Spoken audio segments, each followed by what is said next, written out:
Going back to the founding in Paris of Van Cleef and Arpels in 1906 and the opening of the New York boutique in 1939, the best known and most beautiful women of the 20th century have passed through the jeweler's welcoming doors. Heiresses and distinguished philanthropists, actresses and aristocrats, politicians and social register, all united by their inherent style and love for jewelry.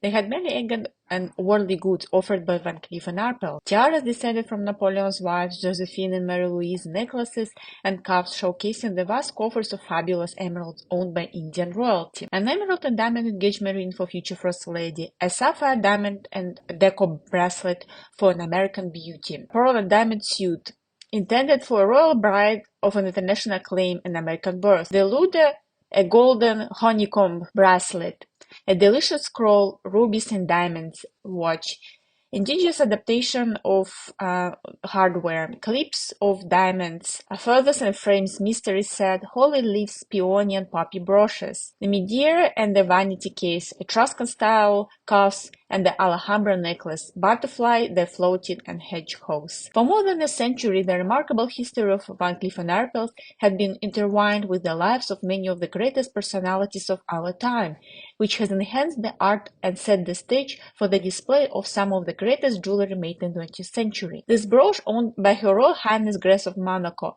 sapphires, diamonds, and platinum, Princess Grace of Monaco, for Americans the greatest asset in the world. World stage was embodied in Grace Kelly. Philadelphia-born gold traded in her Hollywood star for a lifelong role, Prince of Grace. Van Cleef Arpels designed the official pearl and diamond set for Prince Rainier's official engagement in 1956, consisted of a necklace, bracelet, earrings, and ring.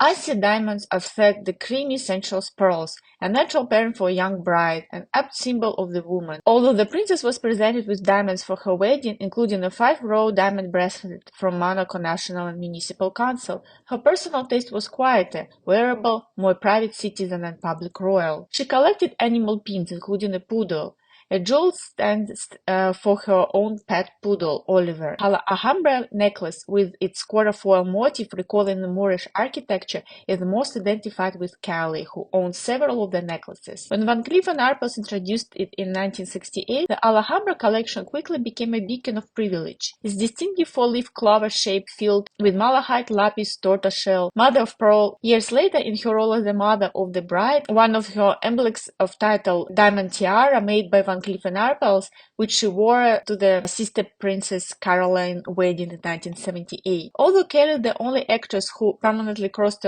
royalty Hollywood, has long had the romance with Van Cleef & Arpels. Going back to early screen stars, Greta Garbo, Gloria Swanson, and Marlene Dietrich was the owner of many fine pieces. Paulette Goddard, a star of such vehicles as Modern Times and Great Dictator, featuring her husband Charlie Chaplin, was famous for her love of jewelry. With her already striking looks, Goddard acquired jewelry only slightly more than she acquired husbands, including from Van Cleef & Arpels a stunning padlock-style Cadina's gold watch, a brooch from the Snowflake collection, 1960 cabochon ruby diamond necklace and converted into bracelet, and a suit of yellow and blue sapphires and ruby clips, earrings and ring. When it comes to greatness of reputation, beauty, and collection, has been no brighter line of Hollywood than Elizabeth Taylor.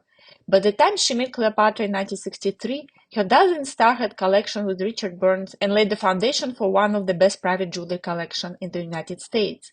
Burton had a natural eye for jewelry, and the two actors were frequent customers of. On one excursion, Burton bought his wife an extraordinary 9-carat ruby and diamond ring. In Geneva in February 1971, he purchased the Lamartine, a bracelet of diamonds, coral, and amethyst, to play on her dramatically colored violet eyes, along with matching ear pendants. A year later, the Burtons attended the Rose Bowl, given that the Baron and Baroness Rothschild. The dress code required the woman to have bejeweled hairstyles for the event. Van Cleef & Arpels sent several pieces of diamond jewelry to approximate diadem. Continued to add Van Cleef & Arpels to their collection, including the magnificent Art Deco bow knot, mystery set sapphire and diamond ear pendant. The Burtons were friendly with the Duke and Duchess of Windsor, and the Duchess shared Dame Elizabeth's love of empire jewelry. The Duke, formerly Prince Edward, and for 11 months Edward VI, King of England, had the instinct of a dandy and the manners of his royal lineage, which combined to make for some special amusing and spectacular gifts for his wife. Prior to their marriage and notably on their wedding day, June 3rd, 1936, the Duchess wore jewelry made by one of the Van Cleef and Arpels and had been chosen by the Duke. On that day, at the Chateau de Comte, outside of Paris, the Duchess wore 2 stunning sapphire diamond pieces. Geometric style clip comprising 11 rectangular sapphires, diamond baguettes, and brilliant and her neck to complement Boho's blue satin dress. Sapphires and diamonds often refer to Windsor's contract, precisely because of its inscription, "For our contract." The Duke was forever spoiling his wife with jewelry, and for Arpels that often meant rubies and diamonds, such as a pair of mystery set ruby and diamond ear clips, a ruby and diamond bracelet, or 4 rectangular Bombay links set with cushion-shaped rubies inscribed "Hold tight," and the Duke's gift to his wife on her 40th birthday, the tie necklace of rubies and diamonds of Cleef and Arpels.